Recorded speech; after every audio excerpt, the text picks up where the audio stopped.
I serve as an advisor for the Kenya Women Parliamentary Association.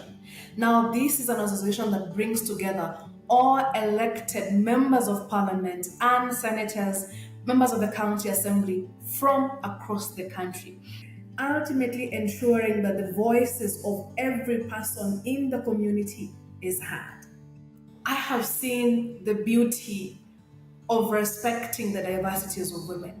When you give women a chance to express themselves, when you give women a chance to give an input on the policies that affect them, that has greatly shifted how policy making is done, has greatly shifted our politics, has even shifted how we see each other. The fact that we are seeing more women and more leaders tolerant and wanting to work with each other, that in itself is a great win for the women leaders of Africa and indeed for the peace and stability of the continent of Africa.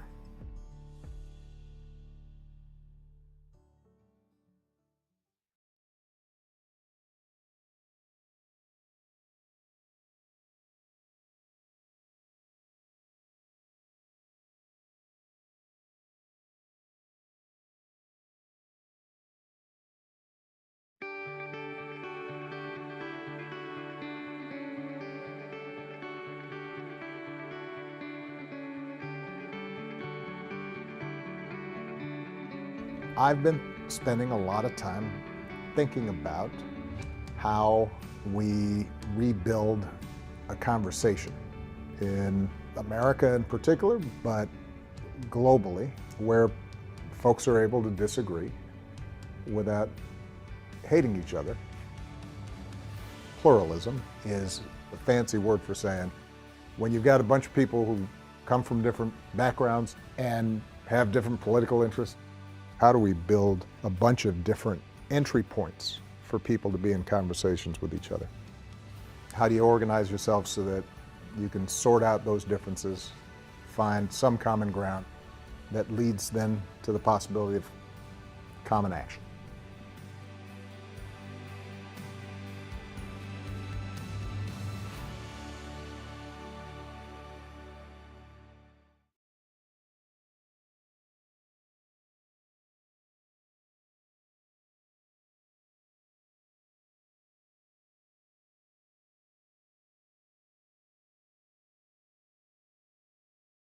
Hey everybody, welcome back. We're here at this year's Democracy Forum, our third annual Democracy Forum. We've had a terrific conversation about pluralism and we're gonna get started with even more. Now, let's be real. These conversations are hard to have right now, especially in such polarized times. But that's why these skills are more important than ever. So let's get started. In a few, you're going to hear from President Obama himself, who's going to share his thoughts in detail about this topic and more. Here we go, the next session of this year's Democracy Forum. Thanks so much for being with us.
So what does the future of pluralism look like?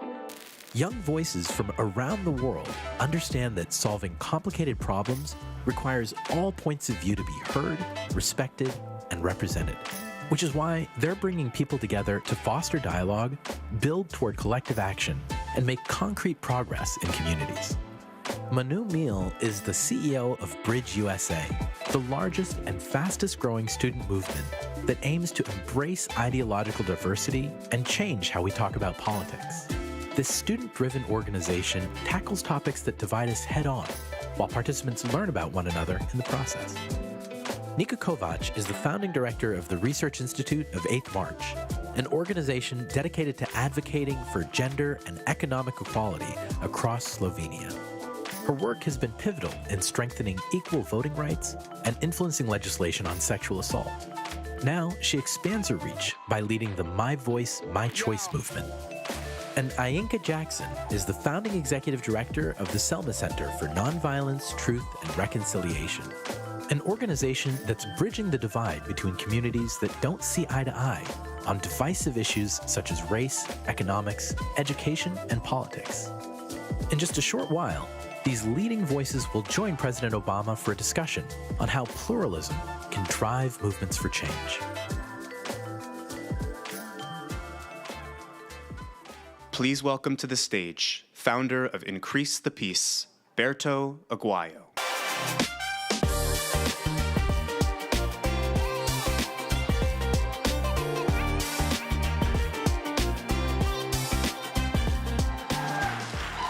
Hello, everyone.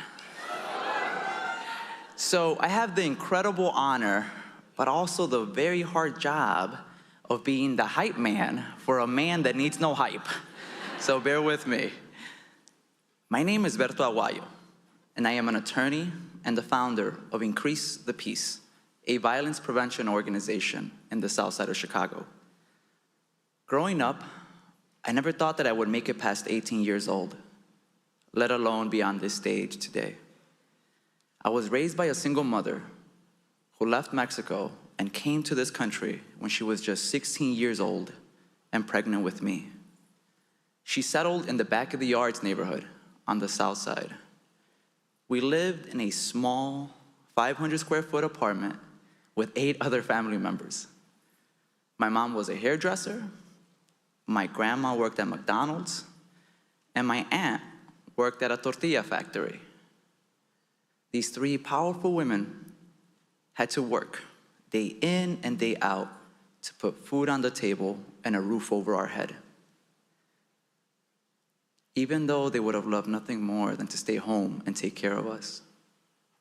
And that impossible choice that they had to make, coupled with the fact that there were not a lot of resources in my community, meant that my options were limited. Just 2 weeks after my 8th grade graduation, I lost my first friend to gun violence. And at 13 years old, I joined a gang. Luckily for me, I had people in my community who poured into me and believed in me, even when I didn't believe in myself. A grocery store owner gave me my first job. A police officer mentored me.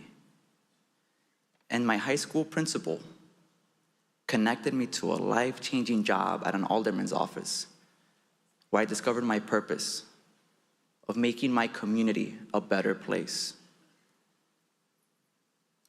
At 17 years old, I decided to leave the gang. But to do that, I had to endure a 3-minute beating. My mother feared for my life, but I survived. Then I founded an organization, Increase the Peace, with the mission of paying it forward and addressing the division within my own community. And with the support of the Obama Foundation's My Brother's Keeper Alliance, I was able to open an office on the same block where I grew up. Thank you.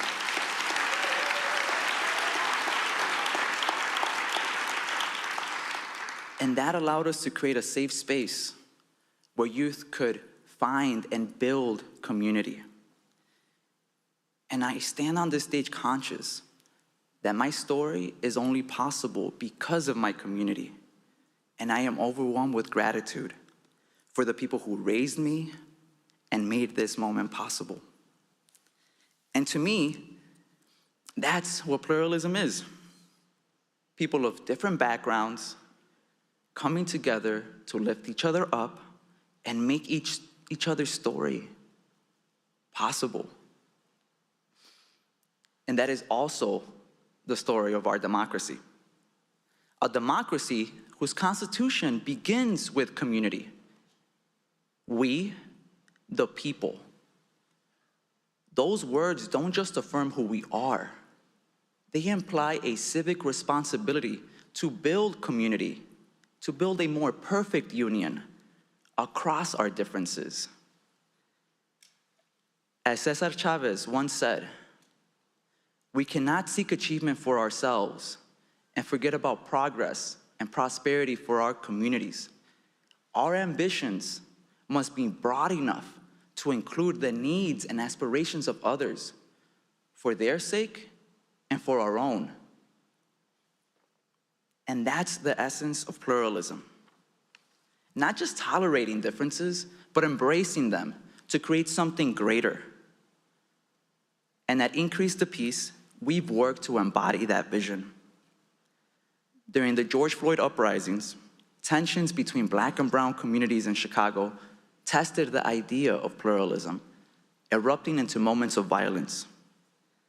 But through honest conversations, we confronted our own biases, and we realized that our seemingly separate struggles were actually intertwined, and that we didn't have to choose one community over the other. Instead, we could respond to the division by showing that we are stronger together. So we decided to organize the city's first ever Black and Brown Unity car parade. With tension still high, we didn't know what to expect though.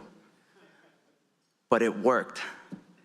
In just 24 hours, hundreds of cars arrived at our local park, flying Mexican flags, Pan-African flags, and of course, American flags. What began as a response to division has now become an annual celebration of racial healing and pluralism, where communities come together to break bread, build trust, and confront new challenges head on. Last year, tensions over the migrant crisis and affordable housing nearly derailed the parade. But we listened to each other's pain, and we united once again, but this time around the shared call of housing for all. And that became the theme of the parade that year. Our collective actions have taught us that even in our darkest moments, we have the power to turn division into unity, despair into hope. And that pluralism isn't just a goal. It's a choice that we can make with our actions every single day. In my journey, I've come to realize one undeniable truth. Community isn't just where you live. It's the people who lift you up when you stumble, embrace your humanity, and remind you that you belong here too. 6 years ago, as a young community organizer, I met President Obama, and he reminded me that I belonged in these spaces too. He encouraged me to keep building community and pursuing my dreams. Inspired by his example, I decided to go to law school with the belief that the law could be a tool to strengthen and unite our communities. And this June, just 1 month after graduating law school, I sat down with him once again, but this time as a lawyer. Thank you.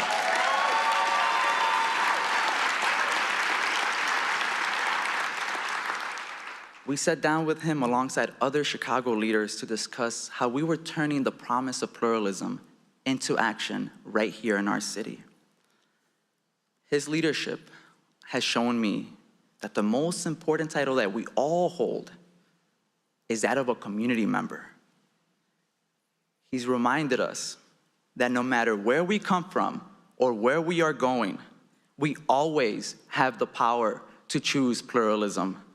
We always have the power to build community, to lift each other up, and to play a role in making our communities better and our democracy stronger. Ladies and gentlemen, it is the absolute honor of a lifetime to introduce to you the 44th President of the United States, President Barack Obama.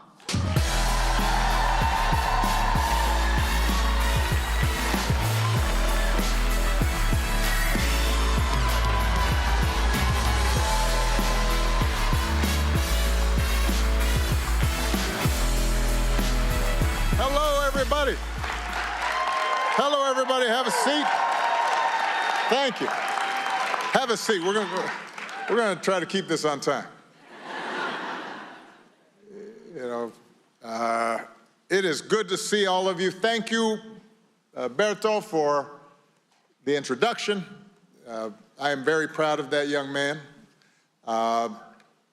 Thank you for everything that you're doing, Berto, for bringing people here on the south side of Chicago together. I want to thank all of our panelists, the amazing leaders from our network, the outside experts and thinkers and practitioners who took time out of their busy schedules to be part of our third annual Democracy Forum. Yeah. Now, I should tell you that when I mentioned to a few friends that our foundation would be hosting a forum on democracy and pluralism, I got more than a few groans and eye rolls. And it's understandable. After all, here in the United States, we've just been through a fierce, hard-fought election. And it's fair to say that it did not turn out as they had hoped. And for them, talk of bridging our differences when the country and the world seemed so bitterly divided felt like an academic exercise. It felt far-fetched, even naive, especially since, as far as they were concerned, the election proved that democracy is pretty far down on people's priority list. And I understood their skepticism. Maybe you had a conversation with a friend that felt the same way. But as a citizen and part of a foundation that believes deeply in the promise of democracy, not only to recognize the dignity and the worth of every individual, but to produce freer and fairer and more just societies, I cannot think of a better time to talk about it. You see, it's easy to give democracy lip service when it delivers the outcomes we want. It's when we don't get what we want that our commitment to democracy is tested. And at this moment in history, when core democratic principles seem to be continuously under attack, and when too many people around the world have become cynical and disengaged, now is precisely the time to ask ourselves tough questions about how we can build our democracies and make them work in meaningful and practical ways for ordinary people. And that's why we're here. That's what these forums have been about. 2 years ago, we kicked things off by examining the ways that we might counteract the flood of misinformation across the media landscape. Last year, we looked at how disruptions in the global economy and resulting rampant inequality is undermining faith in the democratic process. And we discussed how innovative economic reforms might give more people a stake in the system. So today we're focused on a third factor that healthy democracies depend on, an idea that political scientists often refer to as pluralism. Now, let's face it, pluralism is not a word that most of us use in everyday speech. I talked to one young leader earlier this year who's doing incredible work reducing gun violence here in the United States, and she admitted she had to look the word up right before our call. But the concept of pluralism should and is actually familiar to all of us. It means that in a democracy, we all have to find a way to live alongside individuals and groups who are different than us. So we commit to a system of rules and habits that help us peacefully resolve our disputes. We try to cultivate those habits, those practices that encourage us not just to tolerate each other, but also every so often join together in collective action. The pluralist ideal is what allows a Christian church and a Muslim mosque to sit side by side on the same city block and then maybe agree to share a parking lot.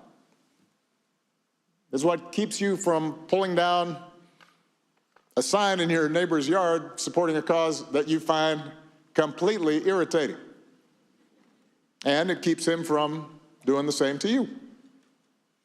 It's what encourages you to team up with a coworker on a project and get the job done, despite the fact that the two of you disagree on abortion and gun ownership and the merits of Taylor Swift versus Beyonce.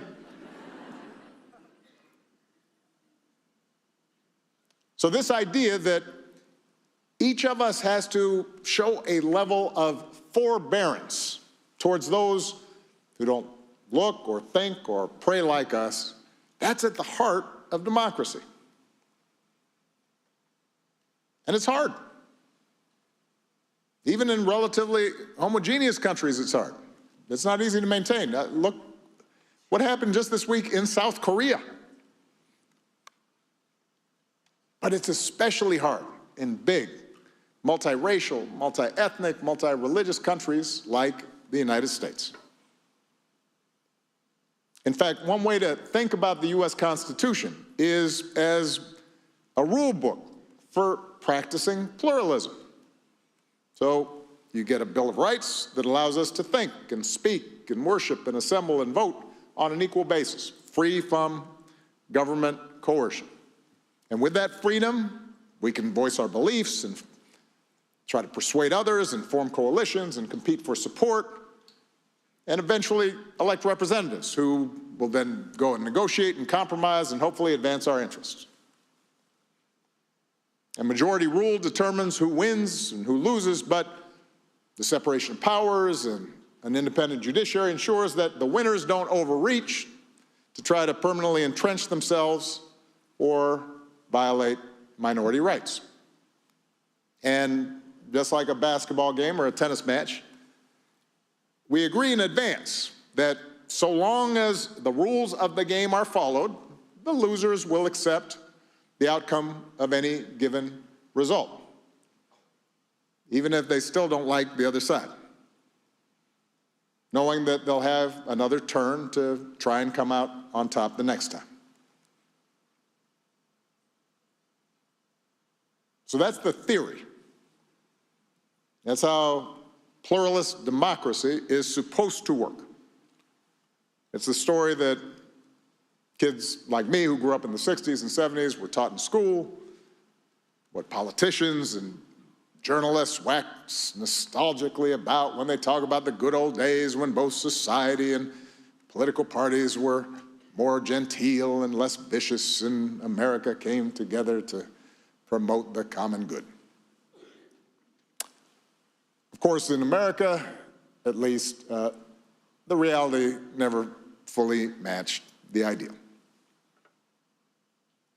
It is true that in the decades right after World War II, our democracy seemed to run relatively smoothly, with frequent cooperation across party lines and what felt like a broad consensus about how interests were shared and differences should be settled.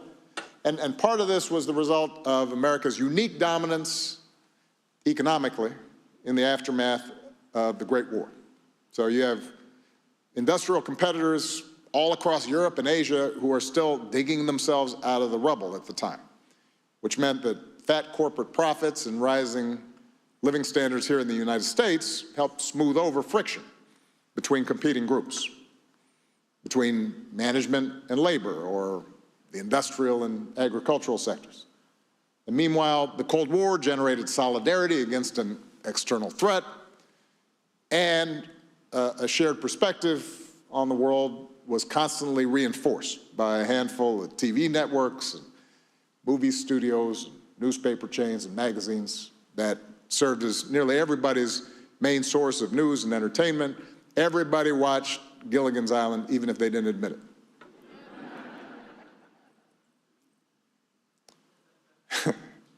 See, I know what generation you're from.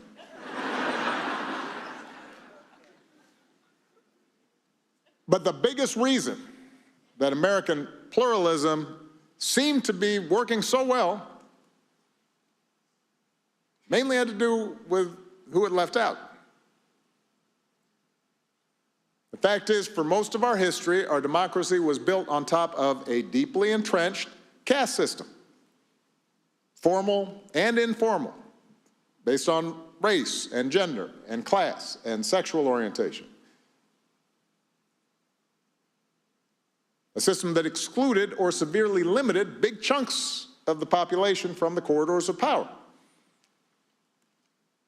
Just to give you some perspective, as late as 2005, when I was sworn in as Illinois' junior senator, I was the only African American in the United States Senate. One out of 100. Only the third since Reconstruction. Out of 100 senators, there were exactly 2 Latinos. And only 14 women. It's fair to say that when everyone in Washington looked the same and shared the same experiences and were in the men's side of the Senate gym, because the women just had kind of a closet that they had modified, cutting deals and getting along was a whole lot simpler. And then starting with the civil rights movement in the early 60s, things got more complicated. So in rapid succession, historically marginalized groups, blacks, Latinos, Asians, Native Americans, women, gays and lesbians, disabled Americans, demanded a seat at the table. Not only did they insist on a fair share of government-directed resources, but they brought with them new issues born of their unique experiences that could not just be resolved by giving them a bigger slice of the pie. So racial minorities insisted that the government intervene more deeply into the private sector and civil society to root out long-standing systemic discrimination. Women, the gall of them, called for greater autonomy over their own bodies, while gays and lesbians stepped out of the shadows to demand equal treatment under the law, posing direct challenges to widely held religious and social norms. In other words, politics was not just a fight about tax rates or roads anymore. It was about more fundamental issues that went to the core of our being and how we expected society to structure itself. Issues of identity and status and gender, issues of family, values, faith. Historically disadvantaged groups began to question the legitimacy of a system as a whole when they had played no part in writing its rules. Public arguments became louder and more contentious and more emotional. And in the face of all these challenges to the status quo, a lot of people, yes, those at the top of the pecking order, but also those who had just been raised to put their faith in authority and tradition, began to feel that their way of life, the American way of life, was under attack. This would have been a lot for any democracy to manage, even in good times. But of course, all this was happening against the backdrop of a rapidly changing economy. Changes that would massively increase inequality and widen the divide between rural and urban communities, and advantage so-called knowledge workers over those without college degrees. And for a lot of Americans, such changes translated into stagnant wages and rising costs, and it increased their sense that others were benefiting at their expense. And that's not all. The new economy also upended residential and living patterns. So it reduced the likelihood that people from different backgrounds interacted at neighborhood stores or Little League games. People who are wealthier send suddenly their kids to private schools, so they're not only are their kids not interacting with regular folks, but they aren't either. It contributed to the weakening of, again, political science term, what folks call mediating institutions, unions, churches, civic organizations. These institutions that had once been the building blocks of democratic participation and a vital bridge between otherwise disparate groups. And more people found themselves isolated without natural communities. And with the Cold War over, with generations scarred by Vietnam and Iraq, and a media landscape that would shatter into a million disparate voices, appeals to a common national story or a common national purpose increasingly fell on deaf ears. And we know what happened next, because we are still living it.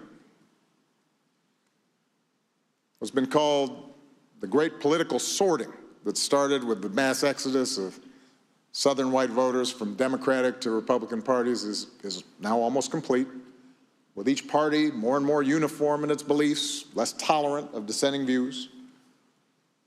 Media companies have figured out that there's a profit in playing to the extremes. Since that's what gets attention, politicians and party leaders and interest groups are incentivized to take a maximalist position on almost every issue. Every election becomes an act of mortal combat in which political opponents are enemies to be vanquished, and compromise is viewed as betrayal, and total victory is the only acceptable outcome. But since total victory is impossible in a country politically split down the middle, the result is a doom loop of government gridlock, even greater polarization, wilder rhetoric, and a deepening conviction among partisans that the other side is breaking the rules and has rigged the game to tip it in their favor. Sheesh. No wonder my friends groaned when I told them what I'd be talking about.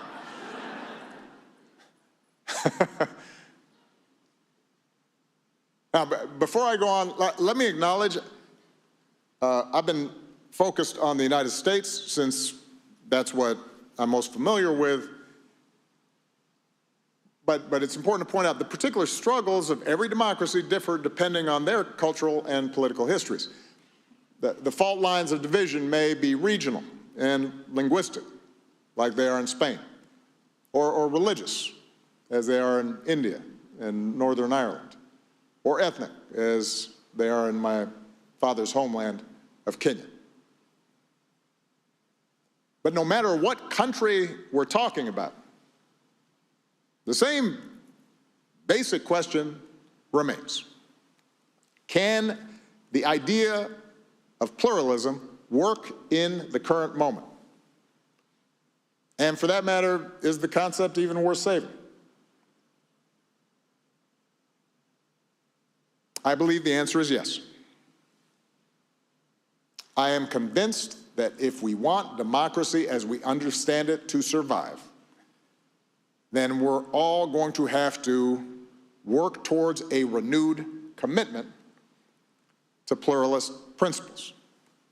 Because the alternative is what we've seen here in the United States and in many democracies around the globe. Not just more gridlock, not just public cynicism, but an increasing willingness on the part of politicians and their followers to violate democratic norms, to do anything they can to get their way, to use the power of the state to target critics and journalists and political rivals, and to even resort to violence in order to gain and hold on to power. We have seen that movie a lot. So how do we choose the better path? I'm not going to pretend that there are easy answers. Some of the trends I described played out over decades. Reversing them is going to take time as well. But as you've heard from many of our panelists today, we are seeing successful efforts around this country and around the world to reinvigorate pluralist values. And rather than just repeat what you've already heard from some of our panelists, I'm just going to try to quickly summarize a few quick principles for us to consider in our work. Point number one. Building bridges is not contrary to equality and social justice. In fact, it is our best tool for delivering lasting change. Today, there is a perception among some advocates that being adversarial is the main way to make change. Compromise and civility only serve to entrench existing power structures. And partly this reflects legitimate frustration over the seeming inability of the existing political process to get anything done. And they are certainly right that those in power have often cloaked their resistance to meaningful change by appealing to civil dialogue and lengthy deliberation and let's form a committee.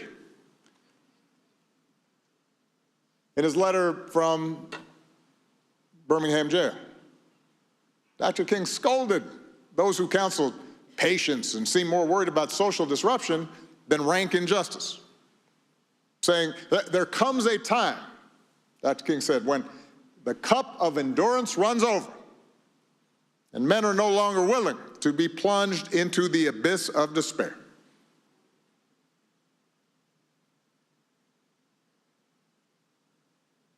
But Dr. King, like Gandhi, like Nelson Mandela, also understood if you want to create lasting change, you have to find ways to practice addition rather than subtraction. So let me make this key point. Pluralism is not about holding hands and singing Kumbaya. It is not about abandoning your convictions. and folding when things get tough. It is about recognizing that in a democracy, power comes from forging alliances and building coalitions and making room in those coalitions, not only for the woke, but also for the waking. Now, there are risks involved in engaging with groups you disagree with, particularly if there's a power imbalance involved. There's a risk when you begin to negotiate compromises that you'll give away too much, that you whittle away your issues to the point where it's hard to claim that you're making progress. And building bridges may require you to deal with people who not only disagree with you, but do not respect you. When I was president, there were times where, many times, where I was negotiating with people who made it pretty clear they didn't think I should be president. Legally, morally.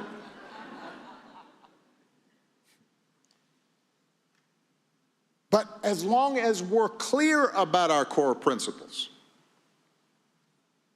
as long as we know what our North Star is,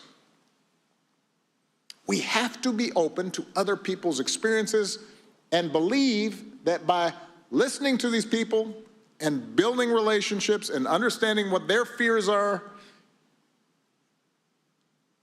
we might actually bring some of them, not all of them, but some of them along with us. And this is not just the job of leaders. This is an important point. Advocates and rank and file in any group have to be down for compromise as well. Now, a few months ago, I talked with a young advocate who said that a lot of her work was online. She gets rewarded for taking maximalist positions. And she gets punished sometimes if she suggests strategic compromise. Even though, and so her incentives led her often to say things that didn't necessarily jibe with how she was feeling, because she was constantly worried, looking over her shoulder, if she gave ground, in order to get 3/4 or half a loaf instead of nothing, she might be accused of selling out, which then led to fewer followers and fewer donations and ultimately less influence. So in a democracy, it's important to argue strongly for the issues we care about and draw lines that we're not willing to cross. But purity tests are not a recipe for long-term success. Point number 2, pluralism does not require us to deny our unique identities or experiences. But it does require that we try to understand the identities and experiences of others and to look for common ground. Let me make a note here. A lot of what's labeled identity politics is just folks trying to find an excuse to be able to continue to do what they've been doing in terms of feeling free to call people names or diminish them in some fashion. We understand that. And it's understandable that people who have been oppressed or marginalized want to tell their stories and give voice fully to their experiences, to not have to hold back and censor themselves, especially because so many of them have been silenced in the past. But too often, focusing on our differences leads to this notion of fixed victims and fixed villains, And it creates a presumption that our identities are all singular and static, that because you're a male, you automatically have certain attitudes, and let's face it, you're part of the patriarchy. I have 2 daughters and a wife, and sometimes I'm sitting at the dinner table, and I'm like, what'd I do? They pick on me all the time. You know that, Broderick. I'm the brunt of every joke. I'm like a sitcom dad. Or, if you're not black, you don't understand. You don't have standing to talk about race. My status trumps yours. Framing issues that way may keep things simple. It's easy to tweet. Is it still tweeting? Okay. Xing? I don't know. And it may feel satisfying in the short term. Unfortunately, it actually reinforces the sense that we are inevitably, immutably divided. And that makes it harder for people to reimagine how they might see themselves and they might see others. So in order to build lasting majorities that support justice, not just for feeling good, not just for getting along, to deliver the goods, we have to be open to framing our issues, our causes, what we believe in terms of we, and not just us and them. We have to try to frame issues in ways that at least consider the possibility of a win-win situation rather than a zero-sum situation. That's what Mandela understood when he befriends the man guarding his prison cell. That's what King understood in framing the issue not simply as an African-American issue, but as an American issue. Right? Who are we? What are we trying to be? Understanding that the oppressor is as yoked and confined and limited by these systems as the oppressed. And we have to acknowledge that we all have multiple identities. I am a 63-year-old African-American man, for example, but I am also a husband. I am a father. I am a Christian who is constantly wrestling with his doubts about organized religion. I am a writer. I'm a Bears fan, which has not been easy.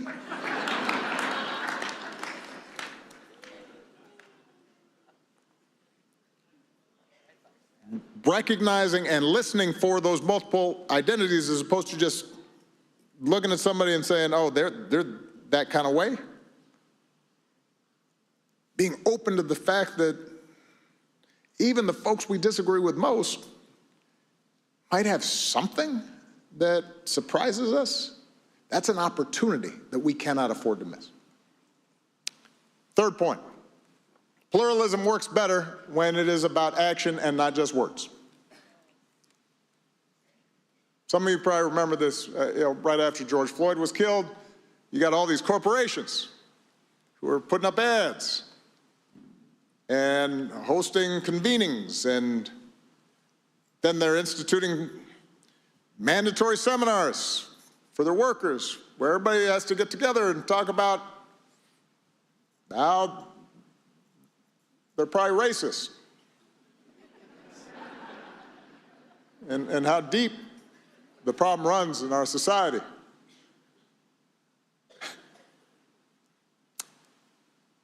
And I wrote down in the speech, while their intentions are good, but I'm not sure I believe that. There's a little bit of like, let's get over on the cheap, but let's assume sometimes the intentions were good. Nothing changed. And unsurprisingly, 4 years later, all those seminars disappeared.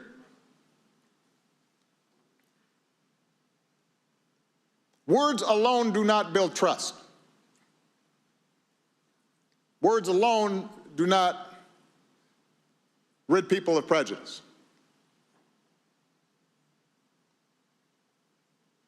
What does build trust, because it builds relationships, is people banding together to get stuff done. Whether it's a mosque and a synagogue joining forces to help victims of a natural disaster, or a black community linking up with a traditionally hostile white community in Chicago to try to stop a highway from running through both neighborhoods. Such common efforts take time. They require an investment on the part of the participants. They won't eradicate people's prejudices, but they will remind people that they don't have to agree on everything to at least agree on some things. And that there are some things we cannot do alone. Which leads me to my final point. We're not born with the muscles to make pluralism a habit. It takes practice. And we need to rebuild the institutions that can give us that practice. Now, part of that, ideally, would be making government work better.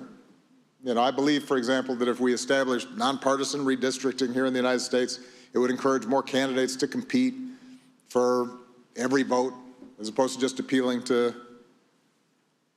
the most partisan members of their base.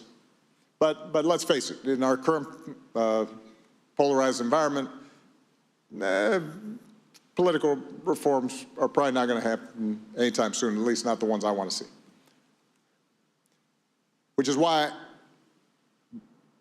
this may need to start by just looking for opportunities for people to once again become part of a society of joiners.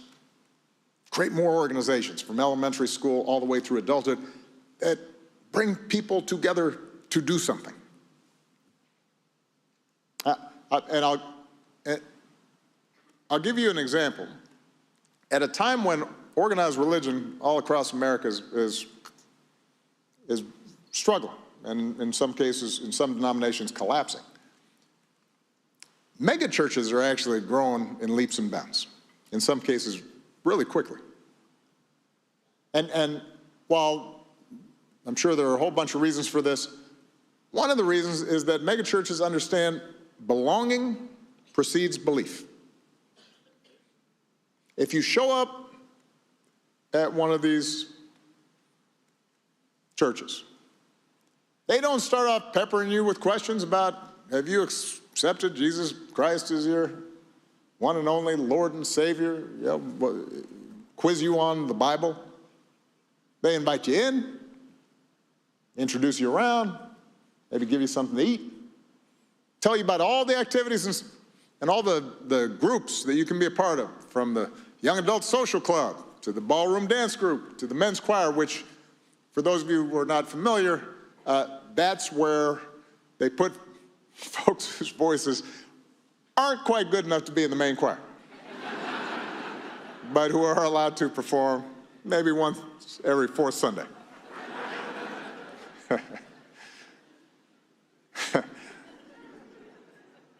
Point is, oh, I'm sorry, brother, are you in the, you know what I'm saying is true. Point is, mega churches are built around this idea of let's just get you in here and get you doing stuff and meeting people and and showing you how you can participate and be active. It's about agency and relationships. It's not about theology or handouts. And they're trying to create a big tent where lots of different people can feel comfortable. And once that happens, then they can have a deeper conversation about faith in a way that folks aren't spooked by.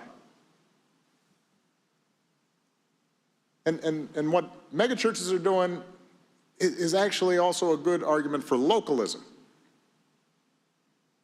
A lot of us obsess about, and our press and social media obsess about what's happening in Washington, and I understand that, because it can be crazy. But a lot of our best work will happen from the bottom up instead of the top down. If we're going to get better at pluralism, it's going to happen in neighborhoods, in the communities where we spend our time, in the schools where our kids develop skills and learn how to negotiate and work together across differences. Now, at this point, you may be thinking, this all sounds pretty good, except pluralism depends on everyone following a certain set of rules. That's what you said, Obama. What happens when the other side has repeatedly and abundantly made clear they are not interested in playing by the rules?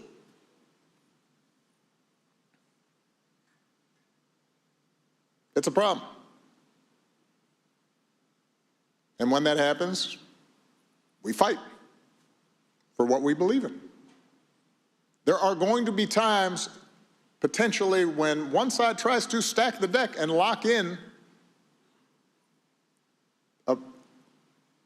a permanent grip on power, either by actively suppressing votes or politicizing the armed forces or using the judiciary, the criminal justice system to go after opponents. And in those circumstances, pluralism does not call for us to just stand back and say, well, I'm not sure that's okay. In those circumstances, a line has been crossed, and we have to stand firm and speak out and organize and mobilize as forcefully as we can. But even in those circumstances, it's important to look for allies in unlikely places. And too often we assume that people on the other side have monolithic views, when in reality some of them may share our beliefs in sticking to the rules, observing norms. And that's why, when it's appropriate, there is nothing wrong with reinforcing and lifting up elected officials or voters, your neighbors, your friends, who you may not disagree with anything, but they do agree with you on that, because they may be able to exert influence on people they've got relationships with within the other party. So, none of this will be easy. Building up these habits and practices that so often we've lost, learning to trust each other again, that's a generational project.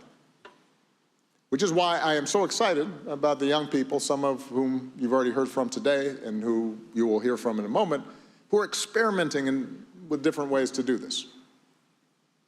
I'm thinking about leaders like Lumiere Lepre, community organizer in France, who's training a network of rural change makers in a country where extremism dominates many villages.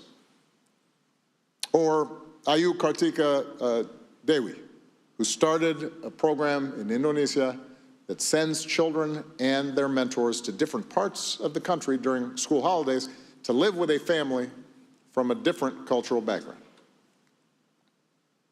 Leaders like Lumiere and Ayu are showing us the way.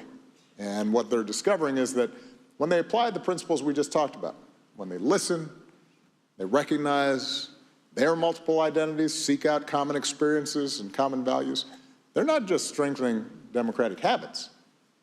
They're building stronger organizations, which means they can deliver better results, concrete results for their members.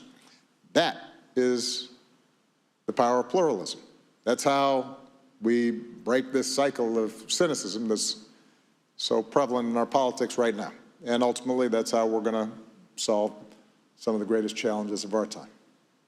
So, I now want to bring a few more leaders up on stage who are doing amazing work. I want you to hear about what they're doing and how they're thinking about some of these issues. Please welcome Manu, Nika, and Ainka. Come on out, guys.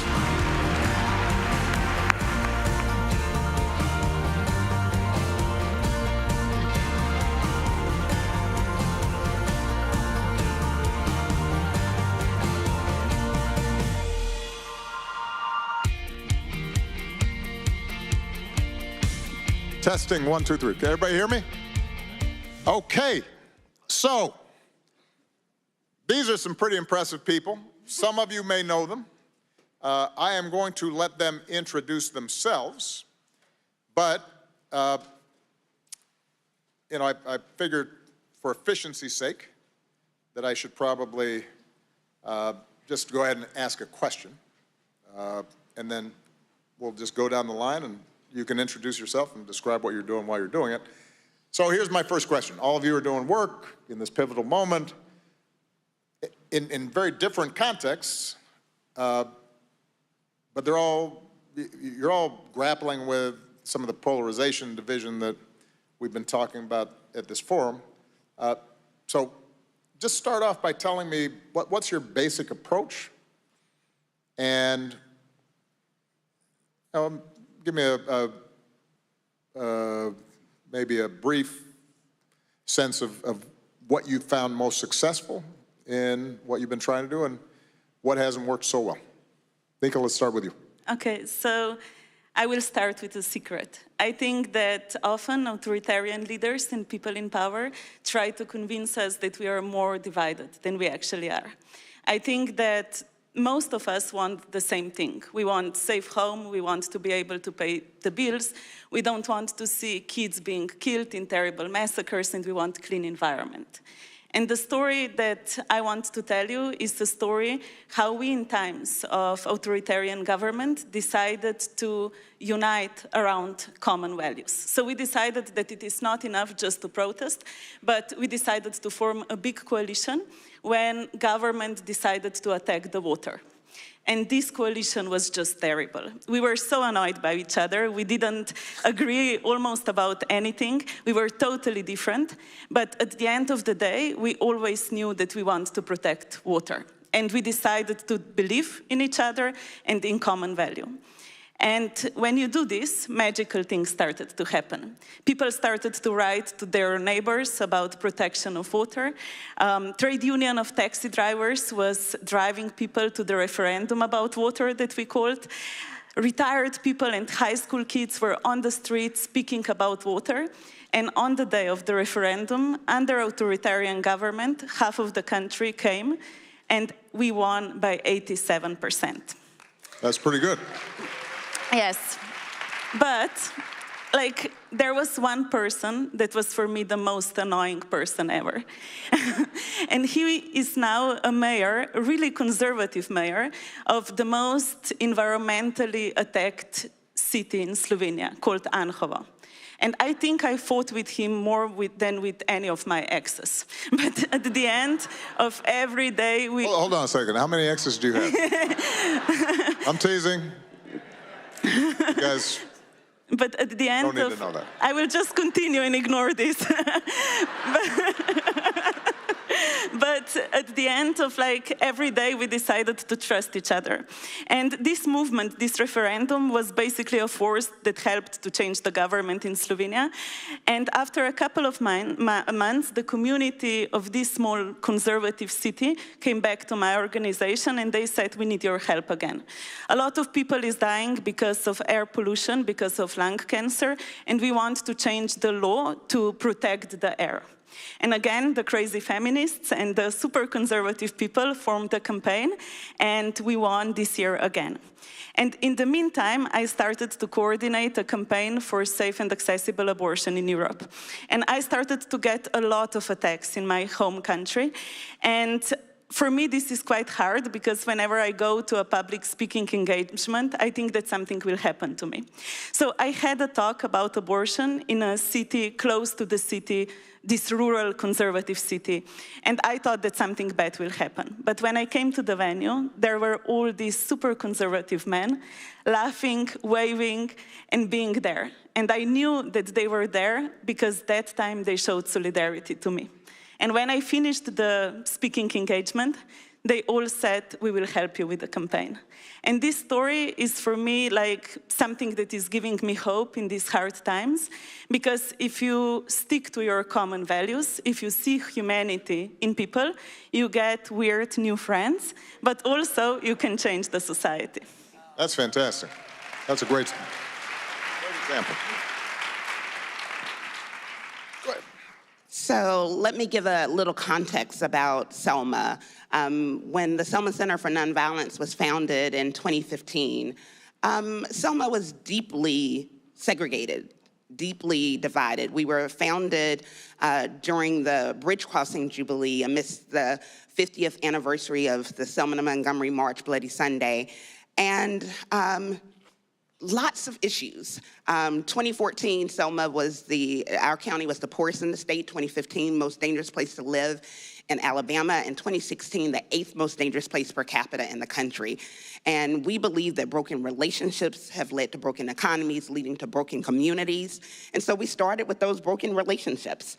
And people wanted to do something, but they felt like there were these two extremes to change that they felt like there was nowhere to go, particularly because there were more people, white people that we know of, to be killed in the voting rights movement.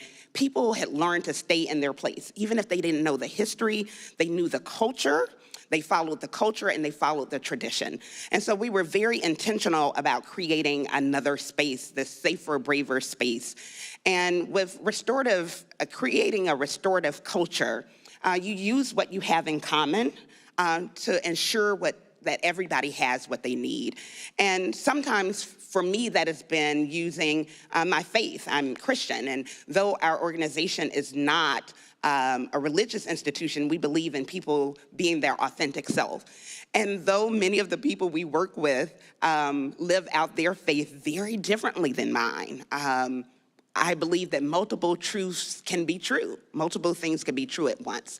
And so, we have to be careful in doing that, because when we don't, for example, when we cancel out people's fears or ignore their fears or dismiss their fears, untamed fears lead to hate. It doesn't mean we don't address truth, right? But like Dr. King talked about, we use unarmed truth, right? And so one particular woman that has been a part of our work is a white evangelical conservative who has very different political ideologies than I have. And yet she has recruited and invited more people to our Beyond Divide and Conquer, Unite and Build racial equity training than anyone else, not because it's soft, but because it's rooted in love. And she went on to organize our all-white private school and our Black public school to do a haiku project. And it's not magic. It's not changing things overnight. I was in Israel and Palestine in May, and a Palestinian Christian young woman said, "Hope is honest." And so we have to be honest that divides are very great. And I believe that the promise is greater.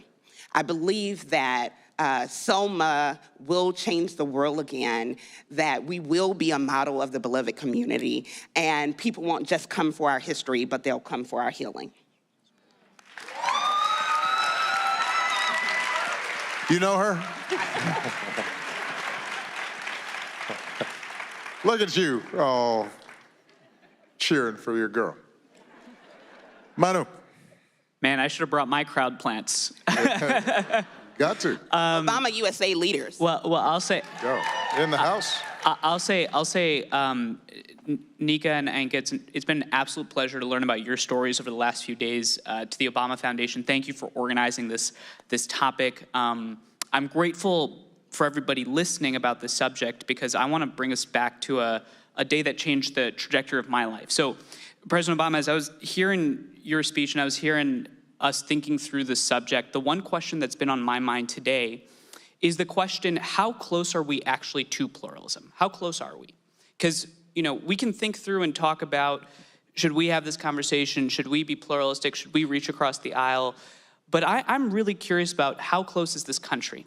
So I was a pre-med student. I had no interest in politics or democracy, any of this stuff. My mom's still confused. That's why I brought her to this event. And I want to thank you for you making the strong case for why this work matters.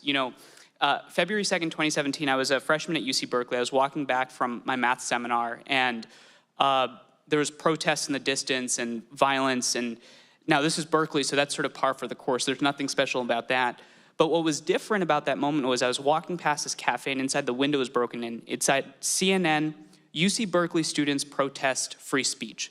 Now, again, I was not some political expert, so I didn't really know what that meant. But what was crazy about that moment was that the television crew that was filming that was standing right next to me. And that was sort of the breaking of the fourth wall. That's where I went from feeling like a spectator to, all right, we got to try and do something about this situation.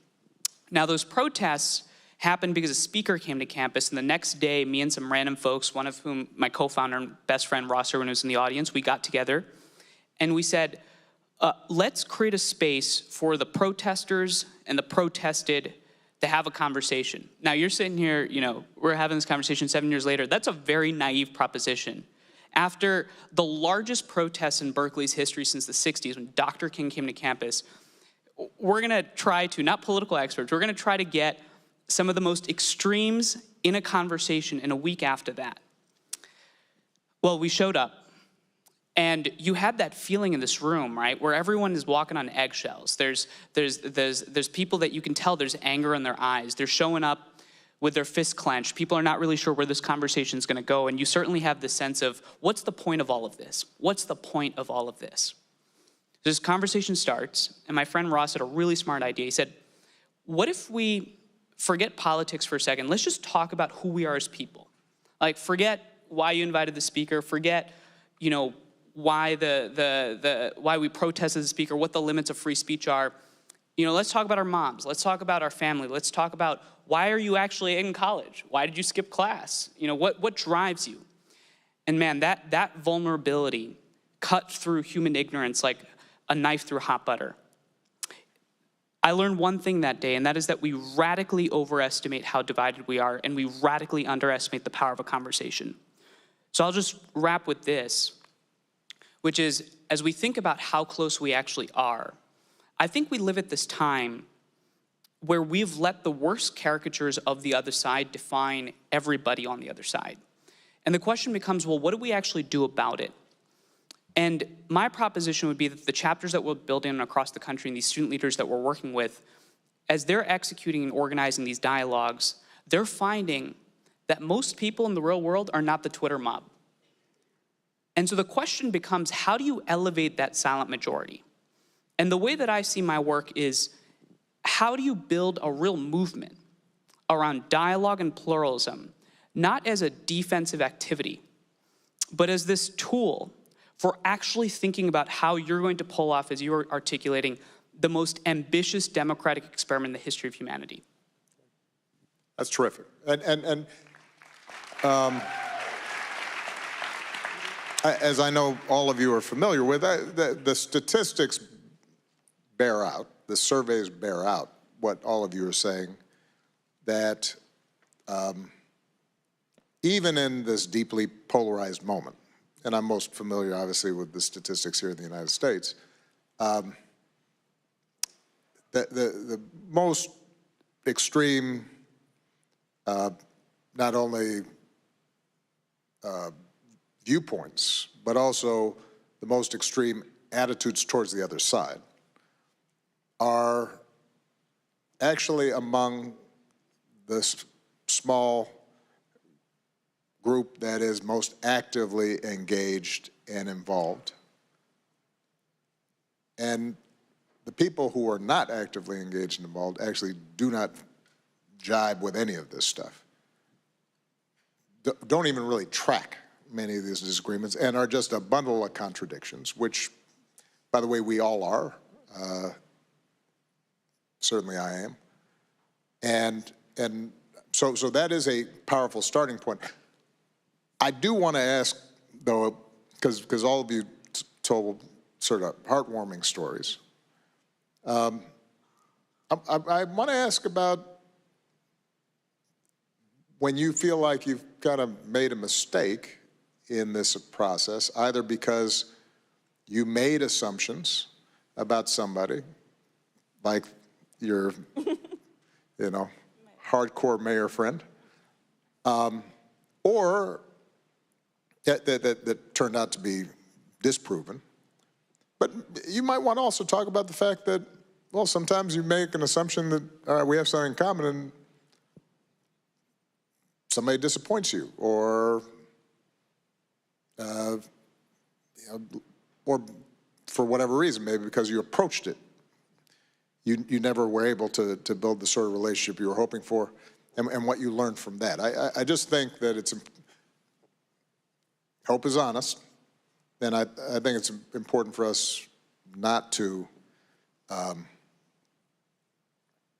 underestimate some of the barriers and challenges when we try to get people not just to tolerate each other, but potentially work together. So, anybody want to start, or you want to just keep on going down the?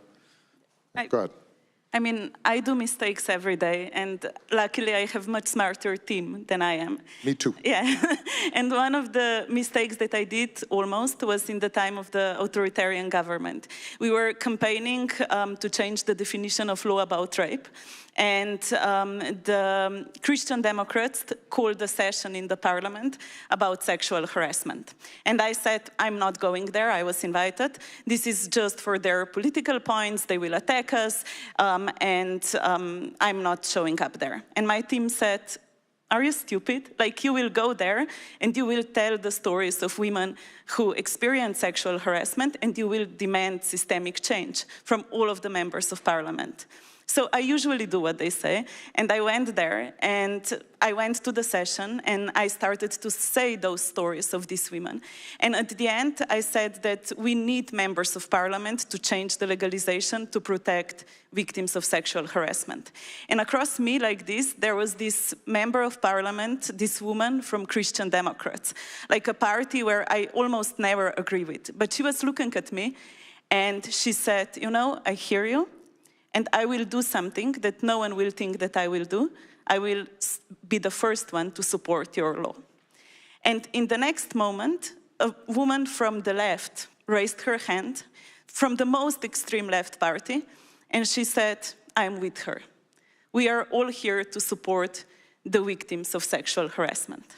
And this story for me was so powerful because it showed up that my team was smart in two different ways. Firstly, to push me to go there, and secondly, to be really clear that I'm not there to search the dialogue. I'm there to speak about the victims, and I'm there to demand a solution. And those two brave and smart women heard me. We then changed the law, and I still admit that I almost didn't go to this session. That's fantastic. So I often say in our trainings that you will make a mistake. I often make mistakes in the world that language is ever changing, where we're trying to honor the identities of people that have been ignored and harmed. We will mess up, and it's so important that we take responsibility for the impact as we seek to move forward. And so this is a time that I've messed up. And so in another capacity, I'm the lawyer for a small local government in Alabama, and I knew some factual things. I knew that white nationalists had moved into the community. I knew that around the country, white nationalists were taking over local governments, trying to take over local governments, whether through school boards or city councils, and I had observed some concerning behavior. We have shared love agreements at the Selma Center, and the first one is identify assumptions, suspend judgment, and turn to wonder. It is my favorite one. I'm really good at turning to wonder, except when I don't identify assumptions. And I didn't identify an assumption because I had some facts, but I turned facts, individual facts, to a collective truth, and it was wrong. And out of order. And so one day after a city council meeting, because this is life work, not just a job, so we have to do it, follow these principles no matter where we are. And so after the city council meeting, I decided that I would have a conversation with some of these residents. And I listened to their concerns, listened to their frustrations, and then they listened to me. And it was so beautiful because from that one conversation, and there's been many more since, things shifted. They actually began, the city is happy because they're not constantly inundated with requests that they didn't have the capacity to give. And the residents are happy because they're getting answers to questions they weren't getting. But that couldn't happen if I didn't suspend judgment, identify my assumptions, and turn to wonder. So these were, just to be clear, these were white residents. These were white residents. But the question was, how can they feel that they're part of, or that this government, because they might have some assumptions that maybe a predominantly black-run government, it was not going to be responsive to them, and that's what these conversations led to. And to be clear, each side still has some assumptions, right? I bet they do. So it is not all settled, right? But we're finding a way to work together. And part of what pluralism says is that there are solutions to be had that we can only find if we're working together. Correct. Yeah, I mean, the first mistake I made was not being a doctor. Are you still playing to your mom here? I'm still playing to my mom. There was a strategic objective, and Anka and Nico know this very well. When there's something you said in your 3 judgments, Anka, about 3 rules, and one of them was suspend judgment. And what's so powerful about that is it actually goes back to one of the first mistakes we had made, President Obama, doing this work, which was I saw it not for what it was, which was that pluralism is a way to see people the way they are and to actually understand not what they believe, but why they believe. Instead, I immediately jumped to it as a political tool to achieve my end. Now, I don't think that it can't be a political tool to achieve people's ends, but the one thing that I've learned over the last 7 years hosting these conversations, hosting these dialogues, is that people can sniff out your goal very quickly. And if we show up to a conversation with the idea being that I'm going to try to convince those people to come to my side in the next 45 minutes, I'm sorry to put a damper on this, but that's not going to work. And the reason it's not going to work is because, as you articulated, we're in a very divided moment where people fundamentally have applied the worst caricatures of myself to everybody on my side. And so as a result, the question becomes, well, if that's how people are approaching the conversation, how do we actually engage productively? And I think one of our students actually taught me this way of thinking, and this came after actually the October 7th attacks, where if you think about college campuses, you would imagine that college campuses are permanently set aflame. And yet our chapters hosted over 25 discussions about Israel-Palestine over the last year. We've got about 90 college chapters, 45 high school chapters. We engaged 11,100 students this year, which was this fall, which was, for the record, more double what we engaged last year. And I say all of that to articulate that I think people are craving honest connection. Because when they can then trust us and say, okay, this is why this person is telling me this idea, suddenly opens up their heart to the possibility of what is actually doable. I'll just share this last thing. Every one of these, and I'm sure y'all have seen this in your work, whether it's in Selma or in Slovenia, when one of our discussions ends, one of the most common things that our students will say, and it's even our chapter presidents, not just the students that are passionate about this work, and they'll say, wow, I did not think this was possible. So I think part of the challenge here is that people have been convinced that what we're trying to discuss at this conference is impossible. And if we leave this room with the assumption that Yeah. It's probably not going to happen. The folks that we try to meet are going to be able to sniff out that inauthenticity. So I think we have to really meet people where they are and understand their why. And I think that can open up a lot. No, look, I think it's a terrific insight. My suspicion is people don't leave this conference thinking it's not possible, partly because these are a bunch of, I called a friend of mine here a degenerate do-gooder. You know, it's just like, can't help themselves. But I think what people oftentimes are concerned about is, does the dialogue, the sharing of stories, the understanding, the insight lead to action that in turn serves our communities? Because if it doesn't, then it starts feeling like a luxury. Nice to do, but we got bigger fish to fry. And so I want to ask each of you about this because, as I mentioned in my remarks, when you start trying to build bridges, you're vulnerable, not just that the other side rejects your overtures or lies to you or doesn't follow through on commitments, but you're also vulnerable within your own organizations, within your own communities and base. And you know, I'm sure all of you would sort of agree that things hurt worse, criticism hurts worse when it comes from your own oftentimes. And so I'm interested in how you think about managing your own allies, organizations, the people who are working alongside you consistently in your cause, and the possibility that they start feeling like you are selling out, letting folks down, which, by the way, I'll just shift to a political context here, happens across the political spectrum. I cannot tell you how many Republicans, when I was in the Senate and when I was president,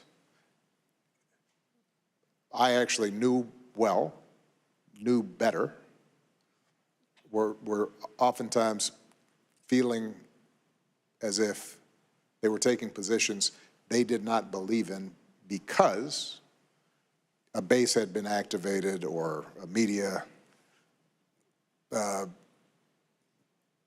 personality had targeted them and said, you know, this is a Republican in name only, this is a sellout, and it had very real political consequences for them. A number of them ended up just leaving office altogether, not because they didn't necessarily have the stories that would surprise and encourage us about this, but because it was hard to take the heat from their own base. So I'm wondering if you've got stories to share that might help people think about that in a way that is useful. Good. Sure. I think you bring up a really, really good point, which is the point of incentives. We've set up a structure in which where you win office, where you gain influence, where you make money is through outrage. You know, if you're on social media, the first thing that people will tell you is the way that you build an influence on a platform is by trying to play to the outrageous industrial complex, which is a lot of folks have coined that term as a way to articulate that outrage sits at the center of every decision we make. And this makes me think about the summit that we host every year, because I think a lot about how do you actually shift the real incentives, because the incentives right now do not align towards solving problems. The incentives align towards talking to the most ideological extremes on each side. So every year we host this annual summit where we bring together student leaders from across the country. It's 1 to 2 presidents from each chapter. And you'll meet the most ardent, liberal students, the most ardent conservative students, not your sort of squishy middle. You'll meet different demographic groups, different identities. And I ask myself every time we host that summit, what actually unites everybody here? Like, why are they here? Because they're passionately and objectively advocating for a process, not an outcome. It's a process of pluralism. Why is that? Every time we come away from that conference, we realize that these students are united not by what they believe, but how they believe. There's a new divide, I think, in our politics. And I see that especially at the grassroots levels. And this is not elite college campuses and high schools across the country where our chapters work, in rural communities and urban communities. The new divide we see is a divide between the majority of people that believe in open-minded dialogue as a way to be able to see and understand each other, to feel heard, and the loud minority of folks that believe that the only way we win at this moment is through ideological rigidity. And when we start to think about it in the terms of there being a new divide, I've found personally that these students are motivated by seeing the fact that open-mindedness instead of closed-mindedness is the way that they're going to build their coalitions. That the way that they're going to achieve change is by realizing that the problem in their communities is not the problem of division necessarily, because we've been divided historically, but a problem of fear, and that fear being propagated by the loudest voices. So the question is, how do we elevate the majority of people that believe in the tenets of pluralism at a moment where it's necessary? So at my birthday party about 2 weeks ago, my mom said, I am her biggest supporter and her biggest critic. And sounds like a mom. Yes. And my mom and I do things very differently. And she is also in Selma. And so she said to me once, and this was painful for us, she said, I feel like you are separating from me because you're choosing white people over me. And that's difficult. She was in pain. She was hurt. I was hurt. Definitely not the case. More about how we do things and my intentionality. We often have the same goal of reconciliation, but again, I'm very careful about having unarmed truth. And so I think that it can be difficult when you're doing this work and people see you doing things and don't understand how you're doing them. And you don't have the conversation enough for them to understand. And that was my fault in that. I will also say that I talk about love a lot, and love for so many people has been tainted that it feels very weak and anemic. And when I speak about love, I'm not talking about love absent of power, but love that actualizes power. It's a great way to put it. Nick, anything you want to talk about in terms of just pressure within the group and strategies you deal with? Yeah, I wanted to say that I like criticism and I don't like discreditation. And I think this is an important difference. I'm sorry, you like criticism, but you don't like? Discreditation. Discreditation. Yeah. And I think it's a how do you define discreditation? Discreditations are like fake news, attacks, comments. Okay. Criticism is when people tell you that you're doing shit when you're doing shit, or when you're wrong. This is like the difference. I think that's a very good definition. Yeah, thank you. So what I wanted to say is that for me, before like stories, before campaigning, before like being on the streets with people, what comes first is the content. For what we stand in my organization, what we want to achieve. And when you have the content in the first row, everything else, like all the additional noise, all the egos that we have, all the fights that we have, like all the like hard things that come to your way become much, much smaller. And when you're focused on content, you're focused on delivering. And I think that what this year could learn us is that we need more than ever democracy that delivers, democracy which provides life full of dignity for everything, for everyone, peace and life that we want to live. And if we are focusing on delivering, we will think about other stuff way less, and we will be doing things. And I think that the only solution to the situation in which we are is hard work. And this is the only thing that we need to do now. I'm a big proponent of hard work, but I want to lift up a couple of things that were said.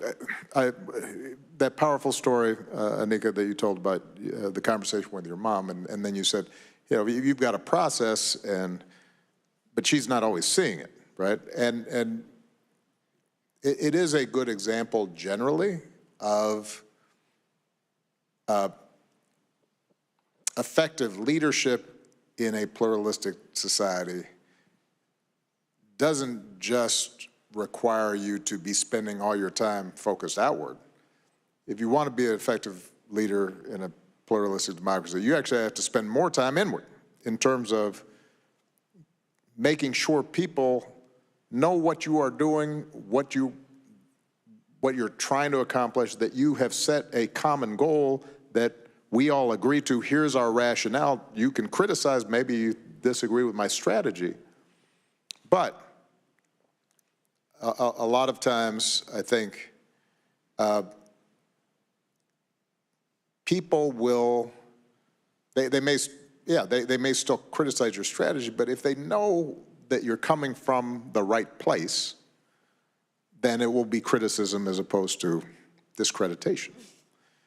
The second point, which I think is right on target, it's easier to say no to your own base, to reject, to know what compromises to reject and what compromises to take, when you are talking about a concrete goal and not talking in the abstract. And so this goes to the point I was making earlier about tying dialogue, work, bridge building with a goal that delivers for people. Yeah, so I was talking to some content creators earlier today, and I just used as a simple example that is fairly well known, the Affordable Care Act. I got whooped on throughout that process. It wasn't single payer, there's no public option, there's this, there's that. And let me tell you, I know criticism is relative. When it's the president getting criticized, it's very noisy and very loud. And my staff is having to, catch all kinds of flack from various groups. But you know what? Generally speaking, we did not stress, I might occasionally curse, but did not stress about it because we had clarity about what we were trying to get done. And I think a lot of times, Manu, what you were referring to in terms of what's happening in the Twitterverse, the comments, this and that and the other, happens when it's not tied to something concrete. When it's tied to something concrete, you feel pressure because you now have to deliver. And that's where criticism is legitimate if you don't deliver. Or if somebody says, I think there's a better strategy to deliver. But if we're, when you're just talking ideologically, that's when I think the loudest voices, the most rigid voices tend to predominate. We're running out of time. So I'm going to just do I won't say this is a lightning round, but I'm going to just throw out a couple of things. Anika, as you think about your work, how do you set sort of red lines in terms of what you can compromise, what you can't? Manu, obviously there was a lot of attention about college campuses, and, in the aftermath of October 7th in Gaza, and I'm interested in what kind of resolutions, not complete resolutions, but how did people think about rules governing how, if any, governing how people can voice their opinions, not in the settings you've set up, but more broadly, so that they don't feel as if they're being silenced, or they have to be overly polite when they feel on either side that the stakes are too high. And then, Nika, we'll close up with you. You've got all kinds of, Nika's got a lot of stuff going on. And I'm wondering, just as you move from working in Slovenia, right? It's obviously a country of several million, but it's still 2 million. Yeah, a couple million. But it's a small country, a little smaller than Chicago. So there's an opportunity for, certainly after all you've done, to get to know a lot of people. You've got a lot of relationships, a lot of history. And then now you're starting to work across Europe and across boundaries. And so how do you translate sort of the comfort level that you might feel working in your initial community? Because a lot of leaders here, they may start scaling up, and some lessons learned around these issues. So I've had a lot of red lines over the years around people and issues, and red lines are often meant to protect, but when they're forts and not fences that can be removed and adjusted, they can actually be the thing that harms instead of protecting. And so when I was in high school, it was, I can't have stupid friends, until I became the stupid friend, because I didn't get to the root causes to know how to address the issues myself. When I was in college, it was, I don't do direct service because we need to teach people how to fish and remove the systemic barriers. Until my community service advisor was like, what are people gonna eat while you're doing all of that, right? So I've had lots of them. So the older I get, the more my red lines soften, right? And not in terms of values, but in terms of the what my values produce.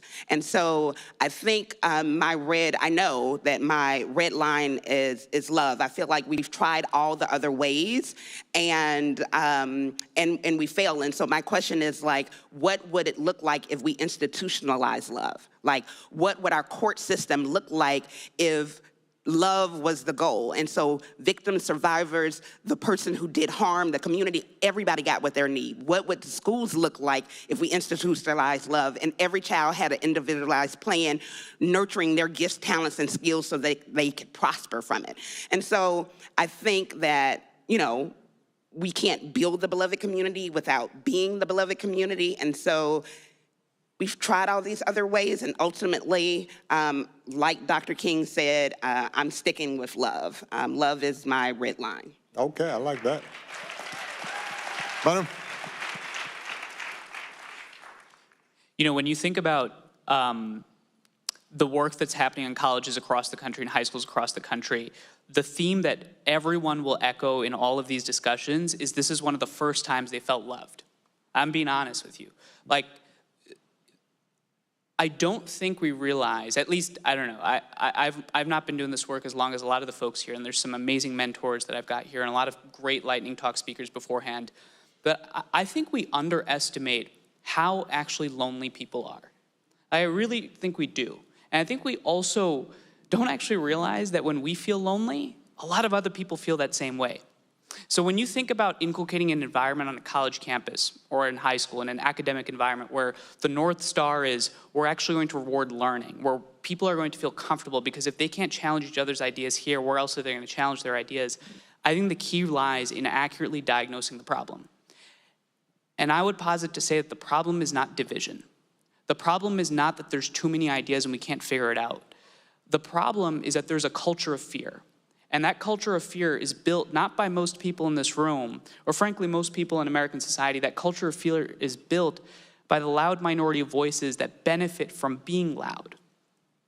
And so what we've got to do is we've got to figure out, how do you elevate the majority of people that care about this work? How do you build the permission structure? So when it comes to policies, how do you incentivize pluralism as the norm? When a student shows up to campus, how do you create faculty interventions? How do you ensure that their dorm life is politically and ideologically diverse? And here's the coolest thing about our chapters. People actually make friends with people that are different than them and leave the room saying, huh, I actually learned more from this friendship. And when people can actually feel that this isn't some fake prescription, but it is core to their soul, that is a part of the human condition. I mean, you discuss the legacy of our democracy in a really articulate way. By 2045, the United States is going to be the most diverse democracy in the history of democracies. This has never happened before. Imagine I told you there was a society of 330 million people, all of whom look differently than each other, heavily armed. Trying to make it work? So I would just articulate that I think this work is offense.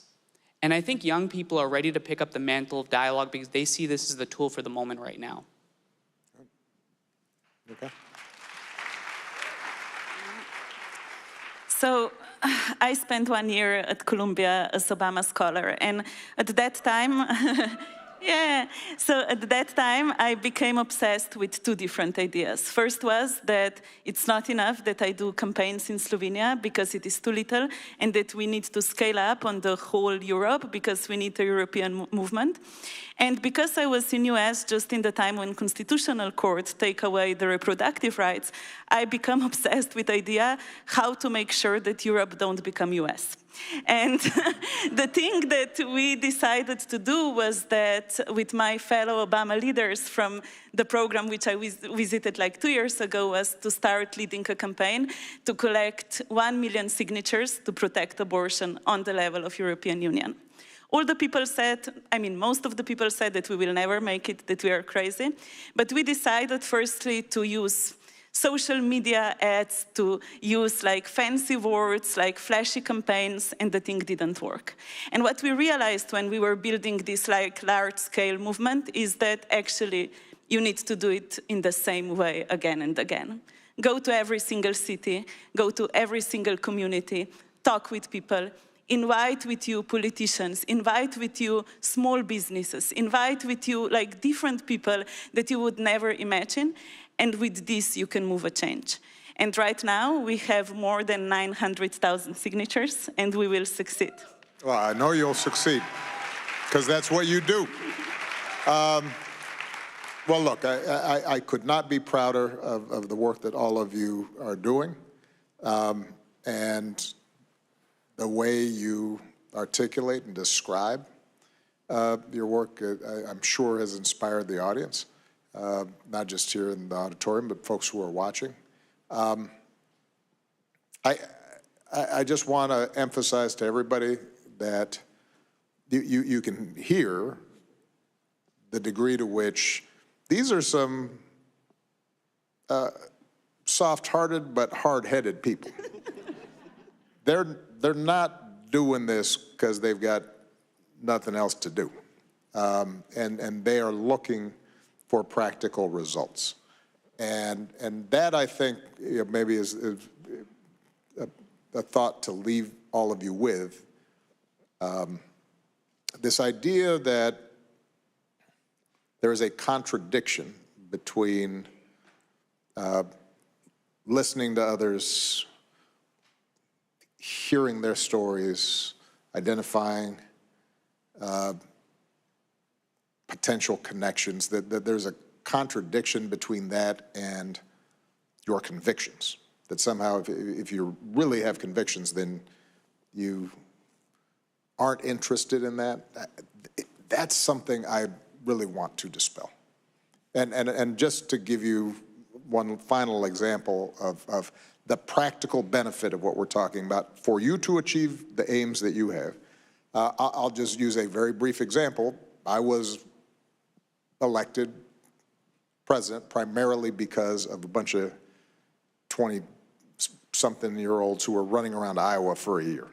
And they'd just be parachuted into these communities, and they'd be living with some family, and you got some black guy from Brooklyn, suddenly he's never seen corn, he's with corn and cows, and you got some Asian guy from San Francisco, and he's running around, trying to like be an assistant coach for Little League, even though he didn't play baseball, and they're there all the time. So I'm getting all kinds of stories from these folks. I think the most important story that I got from these folks who really were responsible for our first victory in Iowa and then launched the rest of my campaign. The most important story for today is the story from one of our volunteers who is now a speechwriter for Michelle, outstanding. And he tells me, he comes back, he comes back from canvassing, knocking on doors, talking to people about our campaign. And he describes how he knocks on a door in sort of a rural, pretty conservative area. Woman opens the door. My guy says, I'm here for the Obama campaign. He's got all the paraphernalia, and we're just trying to find out, if we can count on your support for the caucuses. And the woman says, hold on, and turns back into the house and yells at her husband, honey, who are we supporting in the caucus? And he says, yeah, we're supporting the N-word.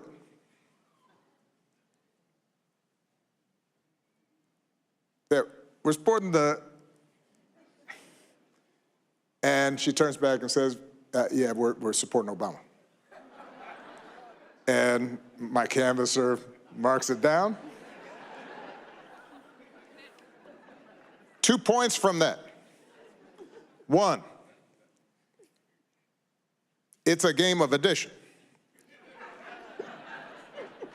2, I was more confident about that person was going to support me in the caucus. Because hope is honest. And that was honest. All right, everybody. Give these guys a big round of applause. They were fantastic.